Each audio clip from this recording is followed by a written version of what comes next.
என்னடா கற்பகம் கண்ணை கசக்கிட்டு போகுது?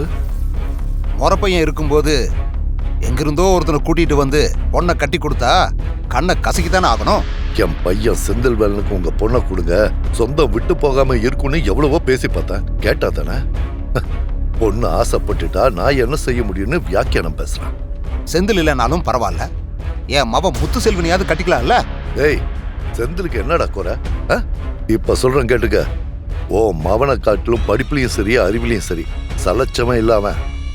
சரிண்ணே விடுண்ணே, நமக்குள்ள எதுக்கு சண்டை? உன் மவனை கட்டினாலும் ஒண்ணுதான், என் மவனை கட்டினாலும் ஒண்ணுதான். அப்படி சொல்லு. ஊருக்குள்ள தலை காட்ட முடியல. ஏன் உங்க மவனை பெரிய வீட்டு குடும்பம் வேண்டான்னு சொன்னாங்கன்னு அவன் கேள்வி மேல கேள்வியா கேட்டுக்கிட்டு இருக்கானுங்க. கேள்வி கேட்டா பரவாயில்லண்ணே, கேவலப்படுத்துறானுங்க. தம்பி, கற்பகம் கண்ணை கசக்கிட்டு போறத பார்க்கும்போது எனக்கு என்ன தோணுதுன்னா, இந்த கல்யாணத்துல ஏதோ பிரச்சனை ஓடிக்கிட்டு இருக்குன்னு நினைக்கிறேன். அது முதல்ல என்னன்னு தெரியணும். சின்னதா ஒரு விஷயம் மாட்டினா போதும், அதை ஊதி பெருசாக்கி இந்த கல்யாணத்தை நிறுத்திடலாம். என்ன சொல்ற? அவ்வளவுதானே? கண்டுபிடிச்சிடுவோம். நம்ம பயல்களை விட்டு சம்மந்தியையும் சம்மந்தி அம்மாவையும் நோட்டம் விட சொல்லுவோம். ஒரு துரும்பு கிடைச்சாலும் அது நம்ம கரும்பு தானே. சரி வா.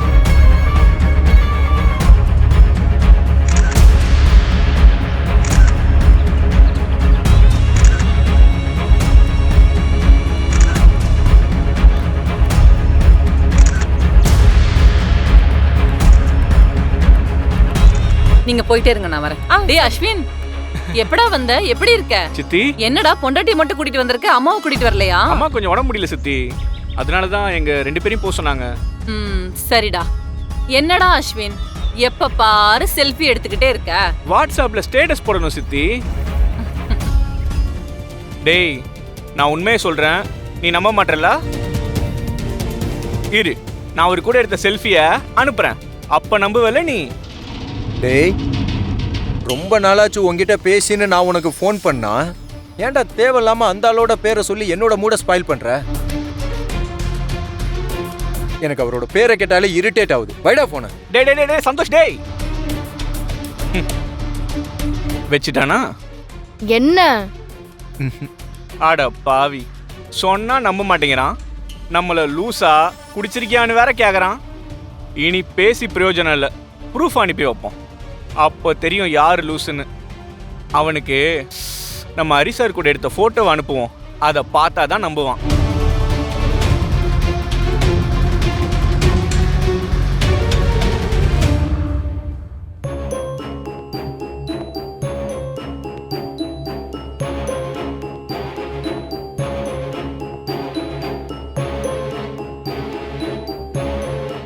ச்சே, சிக்னலே இல்லை. டவர் கிடைக்கிற இடமா போயிட்டு சந்தோஷ்க்கு போட்டோ அனுப்புவோம். அப்படியா? சரி சரி, எல்லாம் ரெடியா இருக்குல்ல, நான் புறப்பட்டுலாம்ல? சரி போலாம் அண்ணே. குலதெய்வம் கோயில்ல எல்லாம் ரெடியா இருக்கான், உடனே வர சொல்றாங்க. இப்ப புறப்பட்டா சரியா இருக்குங்க. சம்பந்தி அம்மா, பொண்ணை கையை பிடிச்சி கார்ல ஏத்துங்க. சம்பந்தி, நீங்க மாப்பிள்ளைய கையை பிடிச்சி கார்ல ஏத்துங்க. வா உட்கார். இதை கொஞ்சம் புடிங்க. வாமா, போய் உட்கார். வா உட்கார்.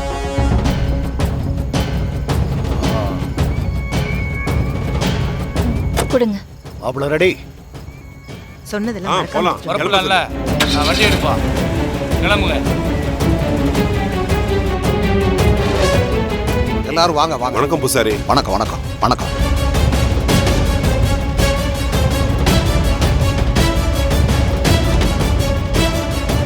எல்லாரும் சீர்தட்டு எல்லாம் எடுத்துட்டு வந்து சாமி கிட்ட வைங்க.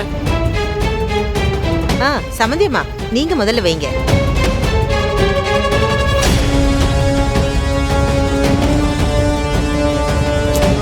வாங்க சம்மந்தியம்மா, வந்து உங்க கையால எடுத்து வைங்க.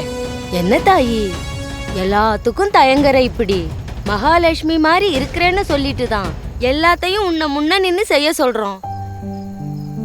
அவங்க எதை சரியா செஞ்சிருக்காங்க இதை செய்யறதுக்கு? எல்லாத்துலயுமே ரட்ட சிந்தனை தானே. நான் மட்டும் எடுத்து வைக்கிறத விட நம்ம குடும்பத்துல இருக்கிற எல்லா பொண்ணுங்களும் எடுத்து வச்சா நல்லா இருக்குமே.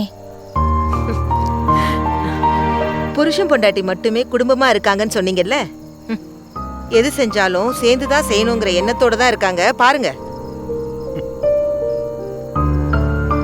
சம்மந்தி அம்மா, எனக்கு ரொம்ப சந்தோஷமா இருக்கு. உங்களை மாதிரி நல்ல மனசு உள்ளவங்க என் மகளுக்கு மாமியாரா அமைஞ்சதுக்கு நாங்க ரொம்ப கொடுத்து வச்சிருக்கணும்.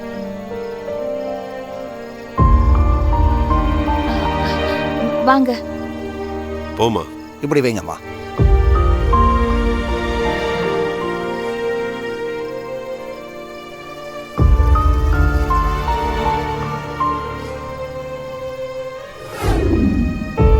ஐயனாரே, இந்த குழந்தைங்க கல்யாணத்தை நீதாயா நல்லபடியா நடத்தி கொடுக்கணும். அவங்களுக்கு எந்த ஒரு குறையும் இல்லாம நல்லபடியா பாத்துக்கையா. ஐயனாரே.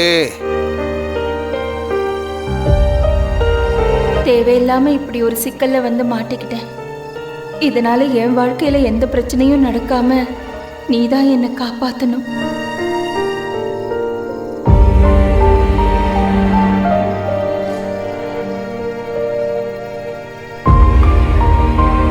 எல்லாரும் சாமி கும்பிட்டுக்க.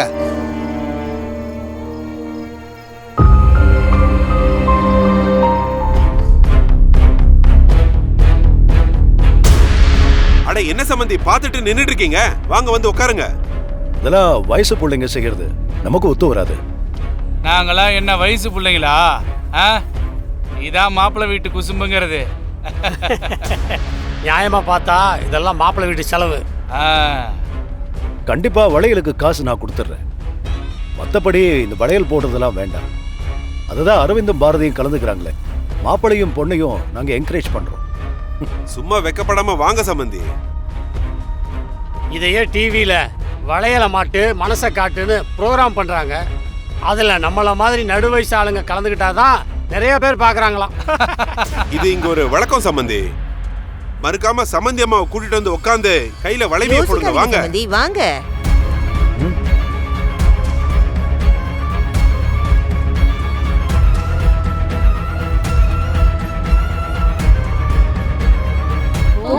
போங்க போமா.